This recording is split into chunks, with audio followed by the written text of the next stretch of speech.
So, actually, everything we did today was the guard pull, the teeter sweep or the knockdown sweep, and then some extra stuff. So basically from here, we're not going to approach and get 2 grips and then pull guard normally. I want to pull guard from a distance, right? So my hands are up, I can hand fight. Sometimes I can even just lace fingers with him and find my guard pull right here, right? And I'll still need a collar and then get to my guard, but more often than not, we're going to keep our distance and hand fight. And as soon as I touch him with my free hand, my other hand's going to the ground. And my other hand to the ground has all my weight, so I can swing my legs in front really quick. Okay? You shouldn't end up back here, otherwise he's going to triangle you or pass your guard quickly. Your legs are going to swing in front, and now I have the second piece of my guard pulls, obviously just getting to my guard.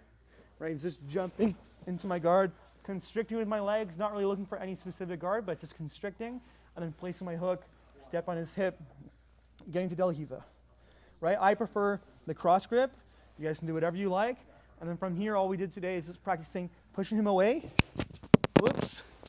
We push our partner away and we build up to our technical stand-up. So my opposite hand and foot drops. My right foot, left hand. My DLR will drop to the bottom of his Achilles, but I'm going to pinch his leg. Okay? And now 2 methods to sweep. I lift my butt. I can kind of try to tumble him over just by driving my hips. Or my preference is to lift and remove his leg from the floor. Sweep him on top. Okay? Before you come on top, take your knee and put it on his thigh and step your other leg up. Okay? Let's do that again. So from here, we pull guard. I'm hand fighting with him. I want to get to my guard quick, so I grab, I get to my guard, and then I do the second piece. Notice how I didn't slide into him when I dropped. I don't want to be too close. I want a good safe distance, right? And then I throw my legs in front, constrict him a little bit, find my DLR, my choice of grips here, push them away. My hands behind me with my fingers pointing away. I drop my foot on the floor, drop, open my knee parallel to the ground, and I pinch my heel to my butt to trap his leg there. Okay, lift, sweep his leg out, place your knee on his thigh, come up. Either in response to the sweep or just in general in this knee cut position, Ray's going to want to come to his elbow and try to get back on top, right, with the underhook as well. And when I have this grip on his collar, I'm sacrificing the underhook. So I always need to search for the tricep to pull it out, and then I want to keep getting deeper and deeper grips.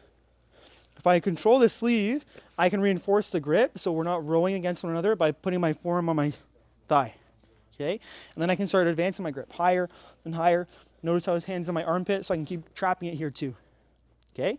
The second and third piece is at number 2, I'm dropping my elbow on his chest to make sure that he feels my weight, right? And he can't get up easily. And number 3, that I'm turning his face with my wrist. So I'm not going to be on the meat of his neck, I'm going to be on his jaw. I'm turning. And that allows the knee cut, right?